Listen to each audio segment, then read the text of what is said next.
कायद्याबद्दल ते भाष्य करू शकतात, लेक्चर देऊ शकतात, ते त्यांची कीर्ती खूप मोठी झाली असती.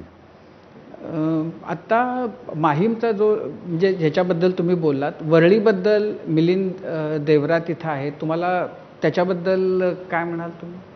मिलिंद देवरा का विरोधात उभा राहिले पहिले सांगा. का तो कोणत्या पक्षातनं राहिला तो सांगा. शिवसेना शिंदे गट. मिंदे माझ्याकडनं का गेले सांगा. मी काँग्रेस बरोबर गेलो म्हणून. मग मिलिंद देवराचे वडील काँग्रेसमध्ये असताना माझ्या वडिलांनी त्यांना महापौर केलं होतं. हे जो पोरगा विसरतो तो माझ्याशी कोणत्या बेसवरती लढायला उभा राहिला आहे. तेव्हा मिलिंद देवरा हाफ पॅन्टमध्ये पण असलं तर असेल. शिवसेना प्रमुखांनी मुरली देवरांना घरी बोलून सांगितलं तर तू उद्या महापौर बन. तेव्हा मुरली देवरा काँग्रेसमध्ये होते. हे मिंदेला पण माहिती असणं शक्यच नाही. आणि मिलिंद देवरा तेव्हा कुठे असला इकडे तर असेल, पण तेव्हा काँग्रेसमध्ये असलेल्या मुरली देवरांना पाठिंबा देऊन महापौर केलेलं यांच्या वडिलांना मिलिंद देवराला चाललं. तेव्हा महापौर बंगल्यात वगैरे सगळे यांनी दुडू धावला असेल, रांगला असेल, गोरेड्या भिजवले असतील, कारण तो लहान असेल तेव्हा. पण आत्ता तुझा मिंदे सांगतोय की हे काँग्रेसमध्ये गेले म्हणून याच्या विरुद्ध उभा राहा, ह्याच्या विरोधाला अर्थच नाहीये. पण तुम्हाला वाईट वाटलं कोणाचं? म्हणजे असं जेव्हा होतं तेव्हा कशाला वाईट वाटायचं. उघड त्यांचं कळलं ना की शेवटी महाराष्ट्रद्रोह्यांमध्ये तो आहे. जे महाराष्ट्राशी द्रोह करतात मिंदे, त्यांच्या पक्षातनं तो महाराष्ट्रावरती वार करायला हा मुरली देवरांचा मुलगा, ज्याला एकेकाळी शिवसेना प्रमुखांनी काँग्रेसमध्ये असताना महापौर केला होता, तो महाराष्ट्रद्रोह्यांमध्ये सामील होऊन महाराष्ट्रावरती वार करायला येतोय. हे त्याचं दुर्दैव आहे. म्हणजे उद्धवजी शेवटाचे एक 2-3च प्रश्न विचारतो. आज शरद पवारांनी एक मुलाखत दिली माझाला आणि त्यात त्यांनी असं सांगितलं की 14 मध्येच त्यांचे प्रयत्न सुरू झाले होते एक प्रकारे महाविकास आघाडी करण्याचे, आणि त्याच्यासाठीचा खडा म्हणून त्यांनी भाजपला पाठिंबा दिला. तर तुम्हाला त्यावेळेला शरद पवारांकडून त्याही वेळेला काही संकेत असे आपण एकत्र येऊचे आले होते? बघा, मी कधीही कोणाशी विश्वासघात करत नाही. तुम्ही म्हणताय तशी परिस्थिती 2014ला नक्की होती. पण मी 14 ते 19 माझी एक सुद्धा गुप्त मीटिंग अदानी असताना नसताना, कोणी असताना नसताना काँग्रेस राष्ट्रवादीशी झालेली नाही. मी आयुष्यात पहिल्या प्रथम ह्यांनी माझा विश्वासघात केल्यानंतर 19 साली सोनियाजींशी प्रथम बोललो आयुष्यात. तोपर्यंत मी बोललेलो नव्हतो. पवारसाहेबांसुद्धा तेव्हा पवारसाहेब कधी घरी यायचे, कारण ते बाळासाहेबांचे मित्र. बघायचो, पण वयाचं अंतर होतं, त्याच्यामुळे त्या बैठकीत मी कधीच बसत नव्हतो. आणि राजकीय चर्चा जी माझी पहिली झाली ती 2019ला झाली. तत्पूर्वी भाजपच्या कारभाराबद्दल जे मला पटत नव्हतं ते मी उघडपणाने बोलत जरूर होतो, पण एकही मी प्रयत्न ते सरकार पाडून महाविकास आघाडीचं सरकार स्थापन करण्याचा केलेला नव्हता.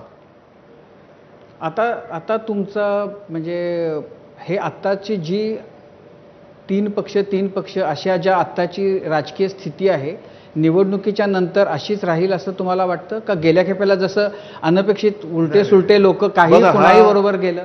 तीन पक्ष आणि त्याच्याबरोबर त्यांची ए टीम, बी टीम, सी टीम त्यांच्याकडे आहेत, आमच्याकडे नाही आहेत. हा लढा सरळ महाराष्ट्रप्रेमी आणि महाराष्ट्रद्रोही असा आहे, पक्ष किती असोत. पण म्हणजे या खेपेला खरं तर सगळ्या पक्षांनी हे जनतेला शपथपूर्वक सांगायची वेळ आलेली आहे की आम्ही ज्या आघाडीतून ज्या पक्षाबरोबर आहोत त्याच आघाडीत त्याच पक्षांबरोबर राहू. गेल्या खेपेला कुणीही कुणाबरोबर गेलं तसं या खेपेला होणार नाही. बरोबर आहे, हे मी गेल्या वेळेला केलेलंच होतं. नाही, पण तुम्ही गेलो, पण युतीमध्ये जे ठरलं होतं तसं वागले नाही. त्यांनी शब्द तोडल्यानंतर शेवटी माझा पक्ष, जसं मोदी परवा बोलले की रिमोट कोणाच्या हातात आहे, तुम्ही माझ्या पक्षाचा रिमोट हातात घ्यायला निघालात म्हणून मी तुमची युती तोडली. पण त्याच्यामध्ये आता तसं होण्याची शक्यता नाही, कारण लोकसभेच्या निवडणुकीच्या आधीपासून 2.5 वर्ष आम्ही लढतो आहोत. जायचं असतं तर जे गद्दार गेले ते गेले. तुम्ही 5 वर्ष होताच ना एकत्र. कधी? 14 ते 19 तुम्ही बरोबर होतच ना. पण तुमच्याबद्दलचा जो आक्षेप, जो सगळ्यात मोठा आक्षेप आहे तो हा आहे की तुम्ही लाचारी पत्करली नाही. तुम्ही वैचारिकदृष्ट्या तुम्ही तो व्यभिचार की तुम्ही यांच्याबरोबर लढलात, हिंदुत्व सोडलं आणि तुम्ही यांच्याबरोबर गेलात. ठीक आहे, मग आता पहिल्यापासून सुरू करू. त्यावेळेला लालू आणि नितीश कुमारचं जे सरकार चाललं होतं ते फोडून मरे घुसलेला भाजप हा व्यभिचारी नाही आहे? मुफ्ती महम्मद बरोबर घुसलेला भाजप हा व्यभिचारी नाही आहे? नाही, एक मिनिट, व्यभिचाराचे आरोप कोणी कोणावर करायचे? ज्यांनी व्यभिचार केला नाही त्यांनी दुसऱ्यावरती व्यभिचाराचे आरोप करावे. म्हणजे ती एक गोष्ट आहे ती तुम्हाला माहिती आहे, ती आता मी बोलण्याची गरज नाही आहे की कोण कोणाबरोबर गेलेलं नसेल त्या व्यक्तीबरोबर त्याने आरोप करावे. तसं भाजप नाहीच आहे ना. भाजप तर सगळ्यांबरोबर गेलं. भाजपचा सत्ता जिहाद आहे. भाजप तर सत्ता जिहाद करतोय. का वाटेल ते करा, पण आम्हाला सत्ता पाहिजे. म्हणजे आता जसं नवाब मलिक आपके है कौन हे पहिलं देवेंद्रनी सांगावं. प्रफुल्ल पटेल आपके है कौन, मिरची बरोबर व्यवहार करणारा तो तुमचा एकदम कंठमणी झाला. नवाब मलिक, अजित पवार सांगतायत की मी त्याच्या प्रचाराला जाणार आणि ते गेले, तरी सुद्धा तुम्ही त्यांच्यासोबत आहात. मग तुम्ही काय व्यभिचाराच्या गोष्टी करताय? मुळामध्ये मी परत सांगतोय की भाजप हा संकरित पक्ष आहे.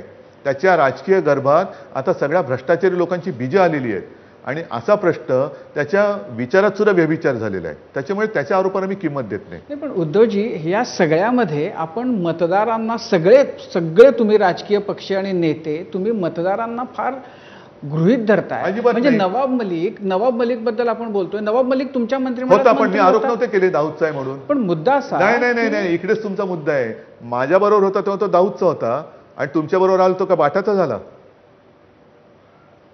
म्हणजे मी दाऊद शूज आणि बाटा शूज म्हणतोय. हा, माझ्याबरोबर हेच तर माझा आक्षेप आहे. माझ्यासोबत जे राहिले लोक, अगदी काल परवाकडे आमचा जो इकडनं तुम्ही माझ्या अमोल कीर्तीकरच्या समोर जो लढवलात, हा, माझ्याकडे होता तेव्हा आज त्याची EOW का ईडीची केस पाठी घेतली. मग हेच तर म्हणतोय, मग हा व्यभिचार कोण करते? प्रफुल्ल पटेल आमच्याकडे होता तेव्हा तो मिरचीवर त्याची संपत्ती मालमत्ता सीज केली होती, ती आता उघडली. आता मला वाटतं प्रफुल्ल पटेल ईडीला नोटीस पाठवते, एवढे दिवस वापरली माझं भाडं द्या. मग आता ईडी भाडं पण देईल त्याला. मग असे कितीतरी लोक आहेत की आमच्याकडे आहेत. तेव्हा ते नवाब मलिकचा मुद्दा म्हणून मी विषय काढला आणि तुम्ही बरोबर मला प्रश्न विचारला. मला तो तुमच्याचकडनं प्रश्न पाहिजे होता की नवाब मलिकला काढा, आम्ही काढलेलं नव्हतं, त्याला तुम्ही तुरुंगात टाकला होता. आणि देवेंद्र फडणवीसची त्यांची माझ्याकडे क्लिप आहे फोनमध्ये की त्यांच्याकडे ठोस सबूत आहे की हा दाऊद बरोबर कनेक्टेड आहे. दाखव ना तुझा ठोस सबूत. आणि अशा माणसांसाठी तुम्ही पंतप्रधानांना आणता प्रचाराला, सगळ्यांसाठी. कर्नाटकात त्या प्रज्वल रेवण्णाच्या प्रचाराला पंतप्रधान जातात. अब्दुल सत्तारला सुद्धा त्या दिवशी छत्रपती संभाजीनगरमध्ये व्यासपीठावरती घेतला होता, जो सुप्रिया सुळेला कॅमेरावरती शिवीर येतो. दुसरा तो वाशिम तिथला, म्हणजे आता त्याला माणिकराव ठाकरे या संजय राठोड, ज्याच्यावरती भयानक